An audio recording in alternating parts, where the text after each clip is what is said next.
કરો, બાકી થોડુંક આગળથી વાંચો ને.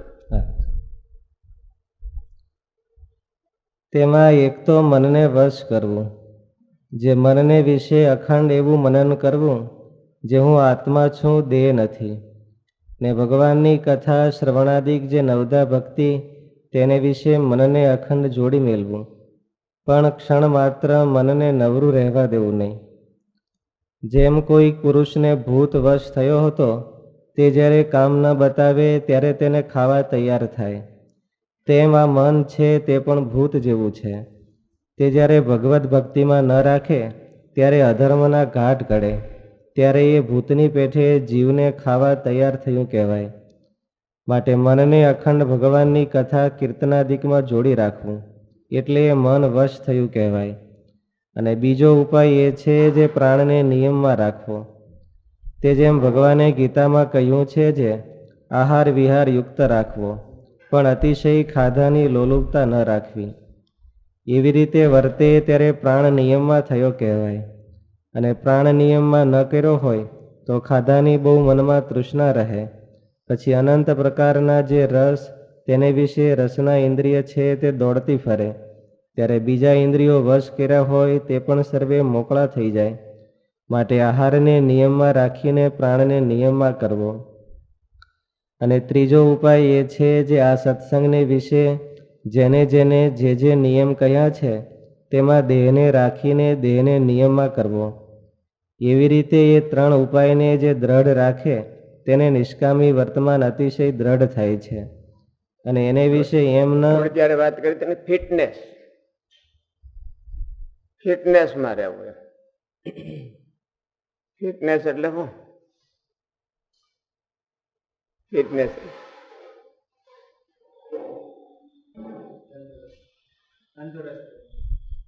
ફિટનેસ એટલે શું થાય હરિકૃષ્ણભાઈ?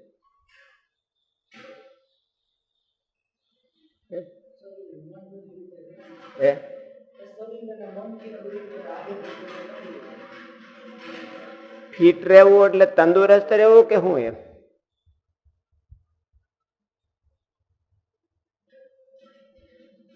ફિટ થવું એટલે તંદુરસ્તી એનો અર્થ થાય કે શું થાય? શું થાય શ્રુતિ સાહેબ? શું થાય? મજબૂત મજબૂત મજબૂત કે મજબૂર? મજબૂત મજબૂત. ફિટ ફિટનેસ આમાં ફિટ થઈ ગયો. મિલિટરીમાં ફિટ થઈ ગયો. મિલિટરીમાં ફિટનેસ ક્યાંનું ફિટનેસ છે સર્ટિફિકેટ આપે ને, એટલે મિલિટરીમાં મજબૂત તો એવું તો નથી. અનુરૂપ ફિટનેસ એટલે અનુરૂપ. અનુરૂપ થવું એટલે એ સાપેક્ષતા. કોને અનુરૂપ? ફિટનેસમાં એવું હોય ને, મિલિટરીમાં ફિટનેસ, ડોક્ટરમાં ફિટનેસ, ખેતીમાં ફિટનેસ, પછી એની હેલ્થ ઉપર તો ખાલી રૂઢ તરીકે લઈ લીધો છે. હેલ્થ ફિટનેસ એટલે એમ કે કઈક કરીએ કે એવો એમ કઈક યોગ્ય યોગ્ય કઈક યોગ્ય પણ કઈક કરવાને યોગ્ય કઈક કરીએ એટલે ફિટનેસ શબ્દ છે એ બહુ સારો છે. એટલે એ અનુરૂપ છે. તમે સત્સંગમાં ફિટનેસ હોય તો સત્સંગ માટે તમે કઈક અનુરૂપ છો અને કઈક કરી શકો એમ છો.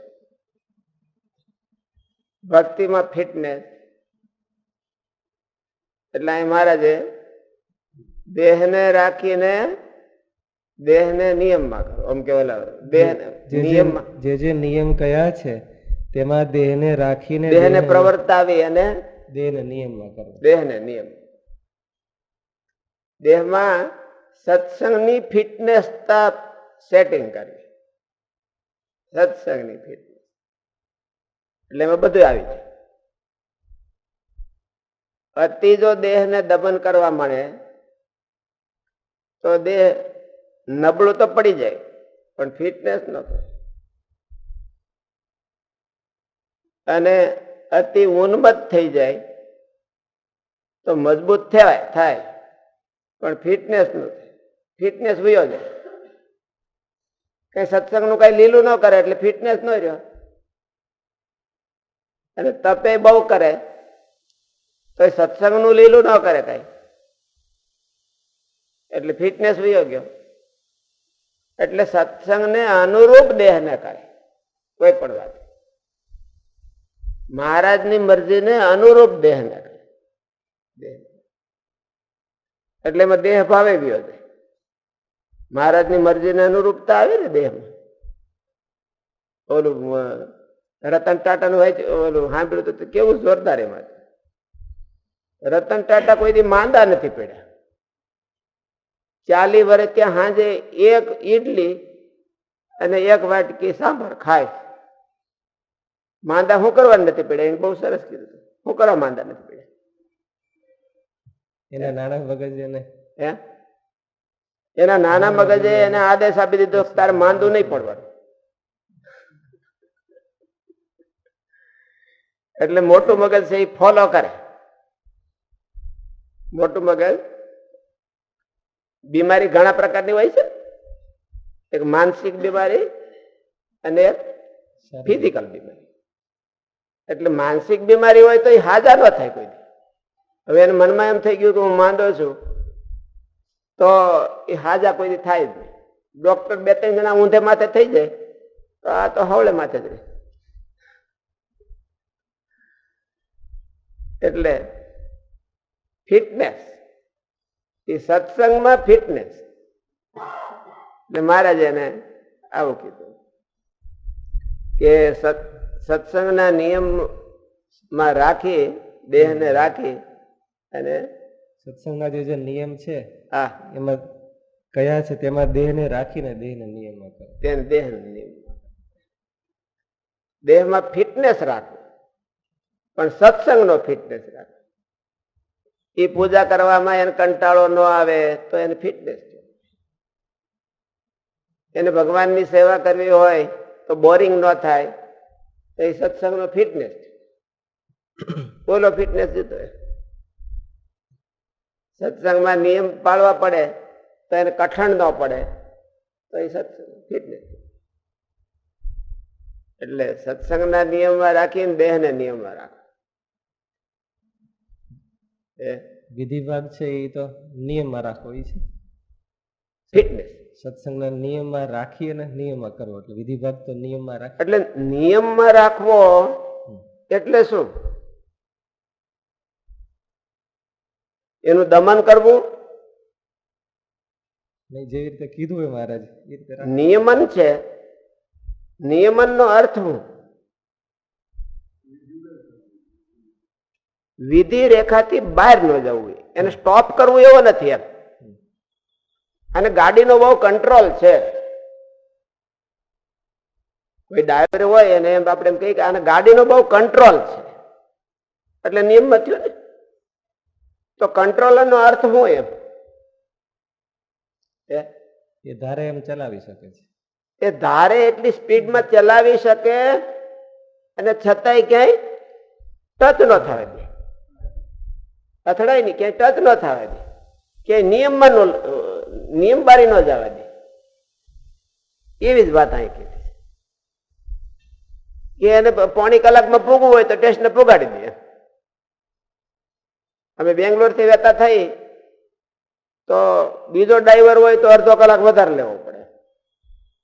અને જાણીતો ડ્રાઈવર હોય અને ઘણી 1-2 વાર તો ચૂકી ગયા હોય, 5 મિનિટ હાટું ચૂકી ગયા. એ હેઝિટેશન કરતા કરતા તો ઓલો હાલે જ નહીં અને ત્યાં ચૂકાડી દે.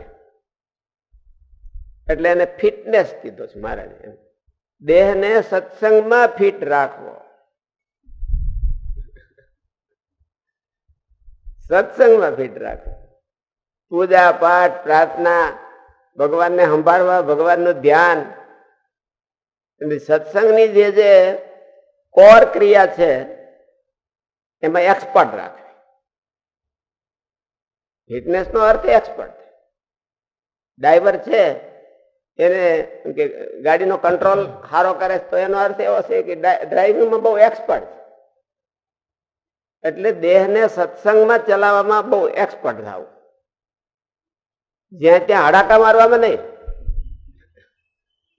પણ સત્સંગ. તો મહારાજ કે ચેષ્ટા છે એ દેહનો ખોરાક છે ને, આહાર વિહાર યુક્તાહાર વિહારસ્ય યુક્ત ચેષ્ટસ્ય કર્મસુ યુક્ત સ્વપ્નાવબોધસ્ય યોગો ભવતી દુઃખ. એને ભગવાનનો માર્ગ છે એ દુઃખને તોડી નાખનારો થાય, નકર તો કષ્ટ દેનારો થાય. ભગવાનનો માર્ગ એને બહુ કષ્ટ પડે, અને આને કે યોગો ભવતી દુઃખ. દુઃખમ હંતી દુઃખ. દુઃખ ને બધાને કાપી નાખે અને સુખ ને સુખ થાય. ફિટનેસ વિના સુખ ક્યાં જ થાય? ભલે એની જાજો હોય, ઓવર હોય, તો એ સુખ ન થાય. એમાં ફિટ રાખવાનું. ફિટનેસ ન હોય તો એમાં હામે નહીં, બહુ વધારે હોય તો, ઓવર હોય તો એની અંદર જ હામે નહીં, એની અંદર માપમાં ન આવે, એને વધે સારી બાજુ. સત્સંગની બધી ક્રિયા કરીને દરવાજા બહાર જવું પડે મોટું કાઢ, કારણ કે વધે છે ને શક્તિ. એની ઉર્જા છે એને સત્સંગમાં ફિટ કરવી. તો મહારાજ કે આ નિષ્કામ વ્રત રહે, અને ઉર્જા જો સત્સંગમાં ફિટ ન કરે તો નિષ્કામ વ્રત ન રહે. દેહ કરીને પાડવાનું છે. હળેડાટ દોડ્યું જાય એમ, પણ ક્યાં? ભગવાનના નિયમમાં. દિલીપ મહારાજાનું વર્ણન આવે છે. રામચંદ્રજી ભગવાનના પૂર્વજ છે, એનું વર્ણન આવે છે કે રેખા માત્રમ ન વ્યતીયુ નિયંતુર નેમી વૃત્તયા પ્રજાતસ્ય. રસ્તો જે એને કંડાર્યો છે મનુ મહારાજાએ, એના રસ્તાથી એની પ્રજા છે એક રેખા પર એનો ચીલો છાતરવા નથી દેતી. એને એ ચીલે હાલી જશે. એને કહેવાય ફિટનેસ. ઉભા રહીને કંટ્રોલ કરવો કે એક્ટિવિટી સ્ટોપ કરીને કંટ્રોલ કરવો, એ તો હેલું છે. બોલો કે એક્સપર્ટ સ્વાર કોને કહેવાય? ઘોડાનો ઘોડેસવાર. કે ઘોડું ગમે એમ કરે તો ઘોડાને વશ કરે, ઘોડાને ઊભો ન રાખે. ઊભો રાખે તો તેનો ઉપયોગ ન કર્યો કહેવાય. તેમાં ફિટનેસ શું? એનો ફિટનેસ નો આવ્યો. એટલે આનો ઉપયોગ આને બરાબર નિતારી નાખે, અને ટોટલી આનું સત્વ છે એ સત્સંગને સમર્પણ કરે, તો એ પાછું માંદો ન પડે, ખોટકાય નહીં, બોરિંગ ન થાય. બોરિંગ થાય એ એક જાતનો રોગ છે. બોરિંગ થઈ ગયા, આપણે ગળે આવી ગયા તો એ એક જાતનો રોગ છે. એ માનસિક રોગ છે. બોલો સાહેબ કે છે થાકવાનું.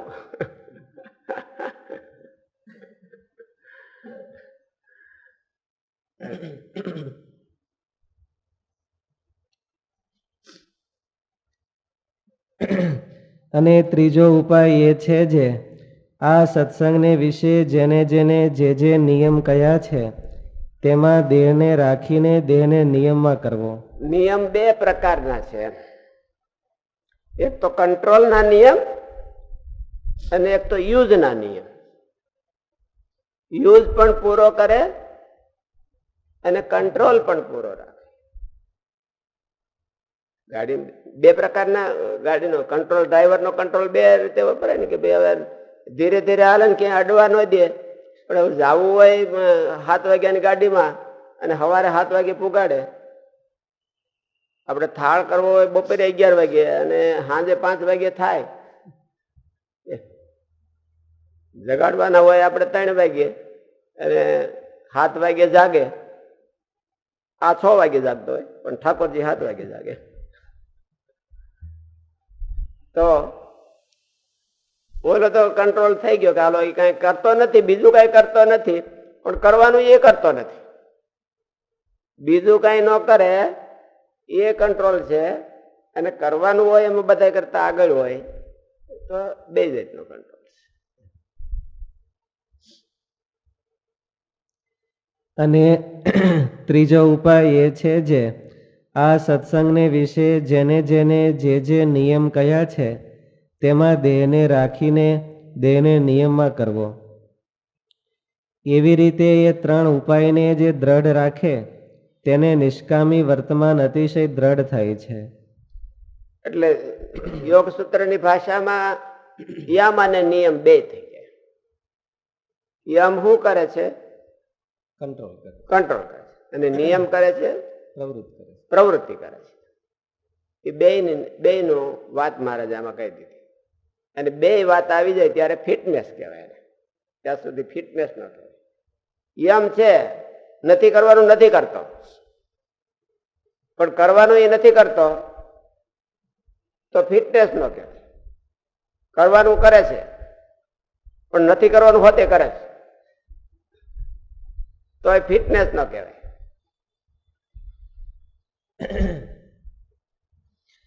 અને એને વિશે એમ ન જાણવું જે એવી રીતે રાખવું ઘણું બેવાના નો જ થાય એવું કઈ નહીં.